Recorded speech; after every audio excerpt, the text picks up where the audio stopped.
በስመ አብ ወወልድ ወመንፈስ ቅዱስ አሐዱ አምላክ አሜን። ሰላም እግዚአብሔር ከሁላችን ጋር ይሁን።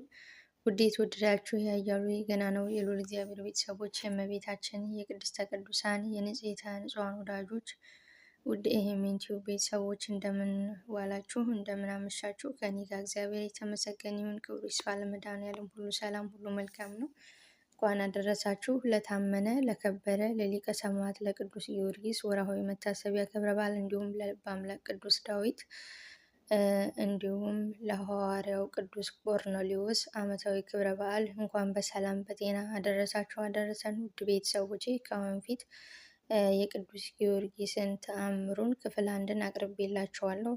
ዛሬ ደግሞ ሁለተኛውን ክፍል አቀርብላችኋለሁ። ቅዱስ ጊዮርጊስ ቢረዳኝና አንደበት ቢሆነኝ እጀምራለሁ።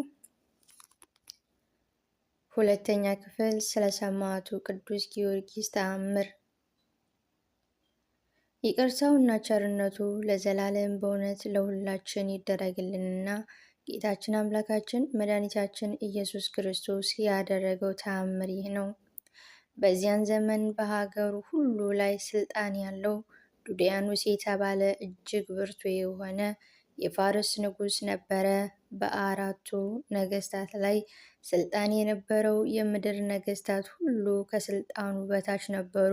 ነገር ግን ፈጣሪውን የካደ እንደ ናቡከደነጾር ልቡ የደነደነ ነበረ። ከዕለታትም በአንደኛው ቀን ቅዱስ ጊዮርጊስ ለንጉሱ ከሱም ጋር ላሉት እጅ መንሻ ይዞ ከአገልጋዮቹ ጋር በመርከብ ተጭኖ ከነገስታቱ ጋር ለመገናኘት ተነስቶ ሄደ። ሊቀ ሰማዕት ቅዱስ ጊዮርጊስም ወደ ንጉሱ ከተማ በደረሰ ጊዜ ነገስታቱ ጣዖቱን ሲያመልኩ በፍጹም ትጋትም ዕጣን ሲያሳርጉላቸው ክርስቲያኖችንም ሁሉ ሲያሳድዷቸው አየ። በዚህም ጊዜ ቅዱሱ ሰማዕት የሰማይና የምድር ፈጣሪ ክርስቶስን የሚመለክበትን ሀገሬን ትቼ ለምን መጣው በማለት አዘነ።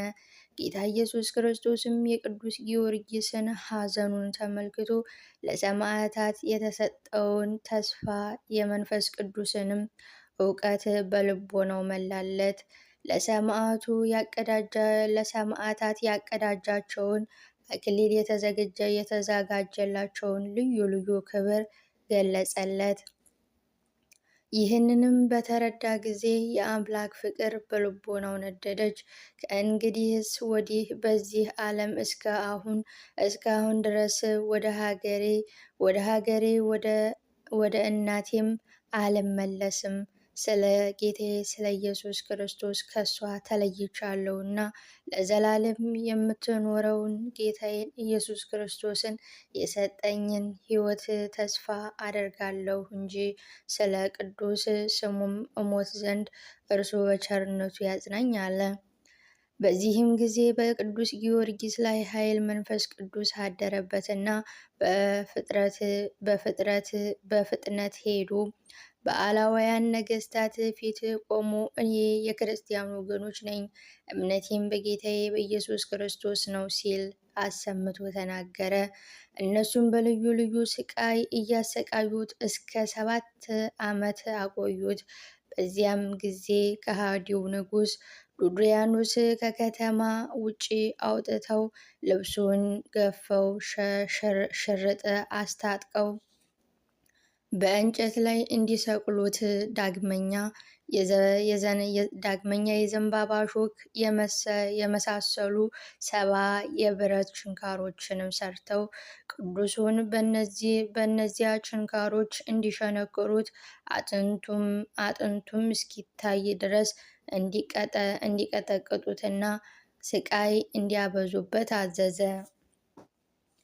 ቅዱሱ ተጋዳይ ግን ይህንን ሁሉ ጽኑ ስቃይ በእግዚአብሔር ኃይል ታገሰ። ይልቁንም ፈጣሪ ኢየሱስ ክርስቶስ ሆይ በመስቀል ላይ እንደተሰቀለ እንዴት አላስብም? ይህ የሥጋ መከራ ኃላፊ ጠፊ ነውና ሲል አሰምቶ ተናገረ። ከዚያም ንጉሡ ዱድያኖስ ቅዱስ ጊዮርጊስን ከተሰቀለበት ያወርዱት ዘንድ አዘዘና አማካሪው ሴጣን እንደመከረው በውስጡ ረጃጅም ችንካሮችን ያሉበት የብረት ጫማ አሰርቶለት ቅዱስ ጊዮርጊስን አጫሙት። በችንካሩም እግሩን ከጫማው ጋር ቸነከሩት። ችንካሮቹም ደሙ እንደ ውሃ በምድር ላይ እስኪፈስ ድረስ እግሩን ዘልቀው ስሩን በጣጥሰው መሄድም በተሳነው ጊዜ አጎንብሶ መሄድ ጀመረ። ከሃዲው ንጉሥም የቅዱሱን ሰማዕት ትዕግስቱንና ልቡ እንደ አድማስ ድንጋይ የጸና መሆኑን በተመለከተ ጊዜ ወደ ፈላ የብረት ጋን እንዲጨምሩት አገልጋዩንም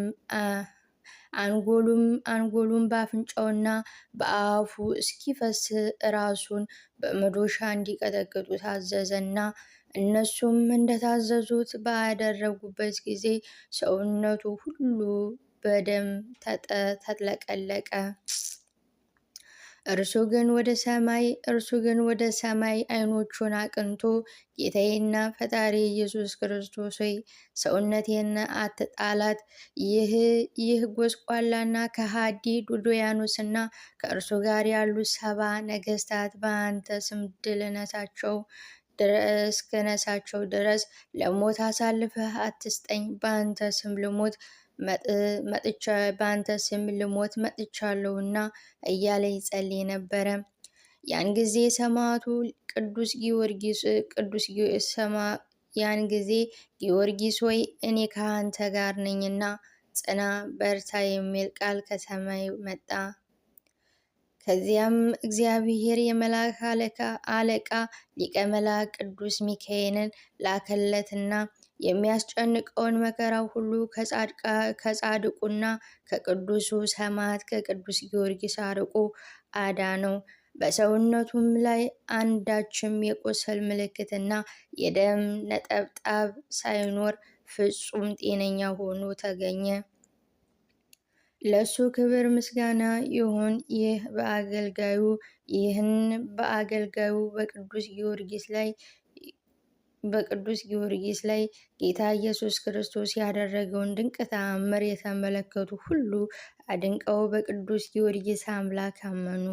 ይቅርታው ቸርነቱ ለዘላለም በእውነት ለሁላችን ይደረግልን። የሊቀ ሰማዕት የቅዱስ ጊዮርጊስ ረድኤት በረከቱ ምልጃ ጸሎቱ ሁላችን ላይ ይደርብን። ሊቀ ሰማዕት ቅዱስ ጊዮርጊስ ሀገራችን ኢትዮጵያን ሰላም ያደርግልን። የቅዱስ ጊዮርጊስ አምላክ ይማረን ይራራልን።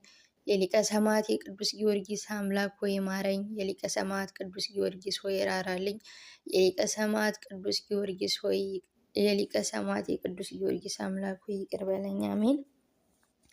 ውድ ቤተሰቦቼ ክፍል 2 በዚህ ተጠናቋል። ክፍል 3ን አቀርብላችኋለሁ ደግሞ ማለት ነው። እግዚአብሔር አምላክ ቢረዳኝና ቢፈቅድ አቀርብላችኋለሁ ማለት ነው። ውድ ቤተሰቦቼ ቪዲዮውን ስትጀምሩ ላይክ፣ ሰብስክራይብ፣ ሸር ከማድረግ ወደ ኋላ እንዳትሉ ማለት ነው። ስለምታበረታቱኝም ቤተሰብ የምትሆኑ በጣም ነው የማመሰግነው። እግዚአብሔር አምላክ ይጠብቃችሁ። የሰማዕቱ ቅዱስ ጊዮርጊስ አምላክ ይባርካችሁ። ቸር አምሹልኝ። ቻው